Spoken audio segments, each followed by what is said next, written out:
ఈరోజు చాలా సంవత్సరాల నుంచి యాదాద్రి పవర్ ప్రాజెక్ట్ కింద ఇల్లు కోల్పోయినటువంటి వాళ్ళకి ఉద్యోగాల నియామక పత్రాలని అందించేటువంటి ఒక మంచి కార్యక్రమాన్ని ఏర్పాటు చేసుకొని ఈరోజు మనందరం ఇక్కడ సమావేశం అయ్యాం. ప్రాజెక్టులో ఇల్లు కోల్పోయినటువంటి వాళ్ళందరికీ ఉద్యోగాలు ఇస్తామని గతంలో చాలా సంవత్సరాల క్రితం చెప్పినప్పటికీ ఇంతవరకు ఉద్యోగాలు రాక సరే మొదలుపెట్టినప్పుడు ఉన్నటువంటి వయసు ఈరోజు వయసు దాటిపోయి పెరిగిపోయి చాలా సంవత్సరాలు అయిందని మీ లక్ష్మారెడ్డి గారు ఇప్పుడే మాట్లాడేటప్పుడు చెప్పారు. మన ప్రభుత్వం ప్రజాప్రభుత్వం వచ్చిన తర్వాత, కాంగ్రెస్ ప్రభుత్వం వచ్చిన తర్వాత వెంటనే ఈ యాదాద్రి పవర్ ప్రాజెక్టు సంబంధించి పనులు ఆగిపోయి ఉంటే దానికి సంబంధించిన ఎన్విరాన్మెంటల్ క్లియరెన్స్ కోసం సమావేశాలు అక్కడ ఏర్పాటు చేసి ప్రజాభిప్రాయ సేకరణ చేసి వెంటనే పనులు మొదలుపెట్టినటువంటి పనులు కూడా వారానికి ఒకసారి, 15 రోజులకు ఒకసారి, నెలకు ఒకసారి రివ్యూ చేసుకుంటూ యూనిట్ 2 నుంచి ప్రొడక్షన్లో తీసుకొని వచ్చి ఈరోజు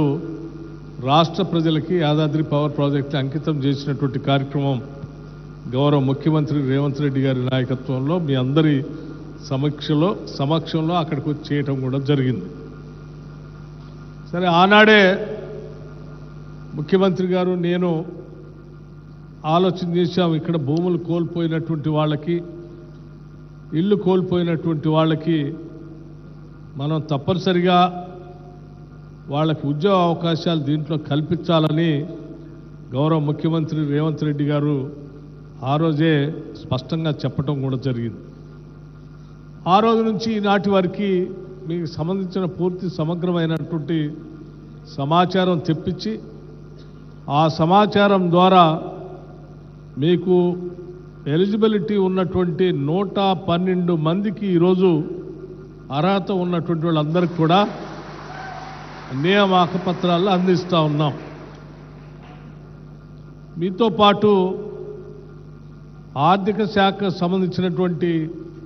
వర్క్స్ అండ్ అకౌంట్స్ డిపార్ట్మెంట్కి సంబంధించినటువంటి సిబ్బందికి కూడా 51 మందికి ఈరోజు నియామక పత్రాలు అందిస్తూ ఉన్నాం. వారు వీరిద్దరు కూడా సరే ఈరోజు తెలంగాణ ప్రభుత్వంలో ప్రభుత్వ ఉద్యోగస్తులుగా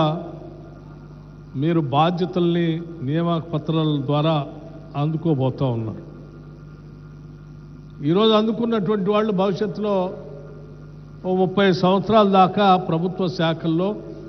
ప్రజలకు సేవ చేసేటువంటి అవకాశం ఈ ఇందిరమ్మ ప్రభుత్వం మీ అందరికీ ఇస్తూ ఉంది. నేను ఈ సమావేశానికి వచ్చేటప్పుడు కూడా గౌరవ ముఖ్యమంత్రి గారు స్పష్టంగా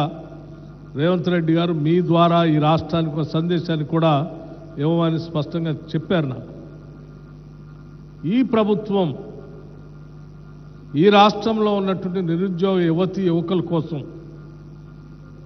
ఆనాడు దశాబ్దాల పాటు ప్రత్యేక తెలంగాణ రాష్ట్రం వస్తే మా అందరికీ ఉద్యోగాలు వస్తాయి, వచ్చినటువంటి ఉద్యోగాల ద్వారా మా కుటుంబాలు ఆర్థికంగా నిలబట్టమే కాదు ఆత్మగౌరవంతో బతకటానికి ఒక ఉపాధి దొరుకుతుందని పోరాటం చేసిన నిరుద్యోగ యువకులందరికీ కూడా ఈ ప్రభుత్వం అండగా ఉంటుందని, వాళ్ళందరికీ ఉద్యోగ అవకాశాలు కల్పించే కార్యక్రమంలో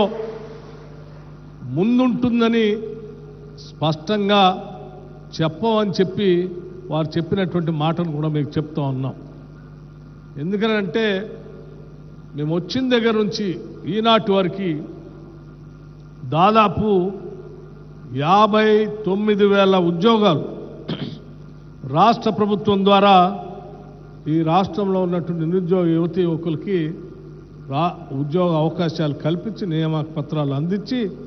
వారందరినీ కూడా కార్యోన్ముఖులు చేసి ప్రభుత్వ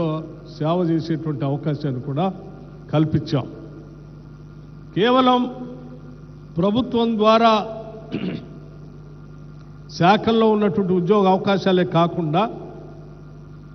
ఒక పక్కన విద్యార్హత కలిగి ప్రవేశ పరీక్షల ద్వారా పబ్లిక్ సర్వీస్ కమిషన్ ద్వారా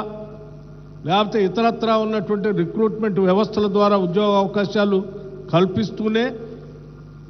ఆ ఉద్యోగ అవకాశాలు పొందలేనటువంటి నిరుద్యోగ యువతి యువకులకు కూడా పెద్ద ఎత్తున అవకాశాలు కల్పించడం కోసం రాజీవ్ యువ వికాసం అని దాదాపు 9,000 కోట్ల రూపాయలతో ఈ రాష్ట్రంలో సెల్ఫ్ ఎంప్లాయ్మెంట్ పథకం ద్వారా పెద్ద ఎత్తున మనం ముందుకు పోతున్నటువంటి విషయం కూడా మీ అందరికీ తెలిసింది. నాకు తెలిసి దశాబ్ద కాలం పైబడి కూడా నేను రాజకీయాలను ప్రత్యక్షంగా చూస్తూ ఉన్నాను. 9,000 కోట్ల రూపాయలు ఒక సంవత్సరంలో నిరుద్యోగ యువతీ యువకులకి సెల్ఫ్ ఎంప్లాయ్మెంట్ స్కీమ్ ద్వారా వాళ్ళ కాళ్ళ మీద వాళ్ళు నిలబడటానికి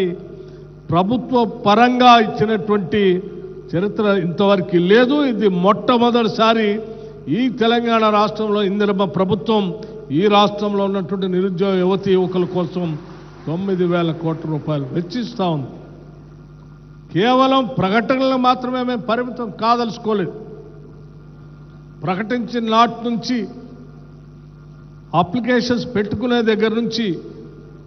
సెలక్షన్ చేసే ప్రక్రియ నుంచి శాంక్షన్ చేసే తేదీ వరకు ఆ శాంక్షన్ తర్వాత ఆ స్కీముకు సంబంధించినటువంటి కార్యక్రమాన్ని పూర్తి స్థాయిలో గ్రౌండింగ్ చేసేంతవరకు కూడా డేట్స్ని ముందే ప్రకటించి చాలా ధైర్యంతో ఈరోజు నిరుద్యోగ యువకుల కోసం ఈ కార్యక్రమాన్ని అనౌన్స్ చేశాం. గతంలో లాగా ప్రకటించడం దాన్ని వదిలేసే కార్యక్రమం చేయకుండా ఉండాలనేటువంటి ఆలోచనతోనే ముందుగానే క్యాలెండర్ను ప్రకటించి ఆ క్యాలెండర్ ప్రకారం ఈరోజు పోతున్నటువంటి విషయం కూడా మీ అందరికీ తెలియాలనే ఈ విషయాన్ని మీ ద్వారా ఈ రాష్ట్ర ప్రజలకు కూడా తెలియజెప్పాలనేటువంటి ఆలోచనతో ఈ విషయాన్ని తెలియజేస్తా ఉన్నాం. కేవలం సరే రాష్ట్ర ప్రభుత్వం ఉన్నటువంటి ఉద్యోగాలు ఒక పక్కన సెల్ఫ్ ఎంప్లాయ్మెంట్ ద్వారా జరిగేటువంటి ప్రక్రియతో ఇంకో పక్కన దానితో పాటు రాష్ట్ర ప్రభుత్వంతో పాటు ప్రైవేటు వ్యవస్థలను కూడా పెద్ద ఎత్తున ఇక్కడ ఏర్పాటు చేసి ప్రపంచవ్యాప్తంగా ఉన్నటువంటి అనేక సంస్థల్ని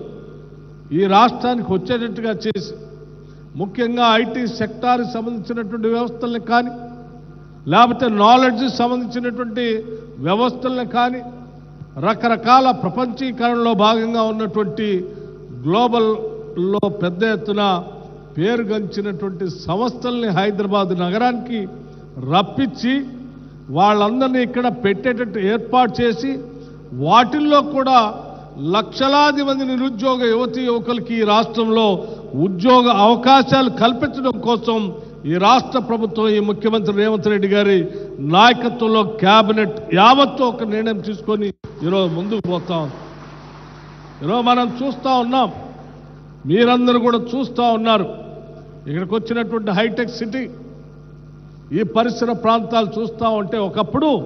కొండలు గుట్టలు ఏమీ ఖాళీగా ఉన్నటువంటి ప్రదేశాలు. ఇటువంటి ప్రదేశంలో ఆనాడు నేదురుమల్లి జనార్దన్ రెడ్డి గారు కాంగ్రెస్ ముఖ్యమంత్రిగా ఉన్నప్పుడు ఈ హైటెక్ సిటీకి పునాదులు వేస్తే రాజీవ్ గాంధీ గారి సూచన మేరకు ఆ తర్వాత వచ్చినటువంటి ముఖ్యమంత్రులంతా కూడా దీన్ని పెంచటం వల్ల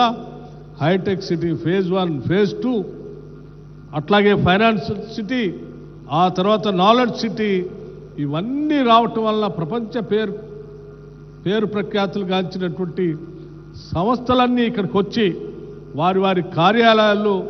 వారి వారి ఉత్పత్తులు ఇక్కడ మొదలుపెట్టడం వల్ల కొన్ని లక్షల మందికి ఇక్కడ ఉద్యోగ అవకాశాలు ఈరోజు అనేక గ్రామీణ ప్రాంతాల్లో చదువుకుంటున్నటువంటి ఇంజనీరింగ్ కాలేజీలు చదువుకుంటున్నటువంటి వాళ్ళు కానీ యూనివర్సిటీలో చదువుకున్నటువంటి వాళ్ళు కానీ ఈరోజు హైదరాబాద్ నగరానికి వచ్చి ఉద్యోగ అవకాశాలు ఎత్తుకొని ఉద్యోగాలు పొంది ఈరోజు జీవన భృతి పొందుతూ ఉన్నారు. ఇదే స్థాయిలో భవిష్యత్తులో కూడా హైదరాబాద్ నగరాన్ని విస్తరించాలని ఎలా విస్తరించి ప్రపంచ పేరు ప్రఖ్యాతులు గాంచిన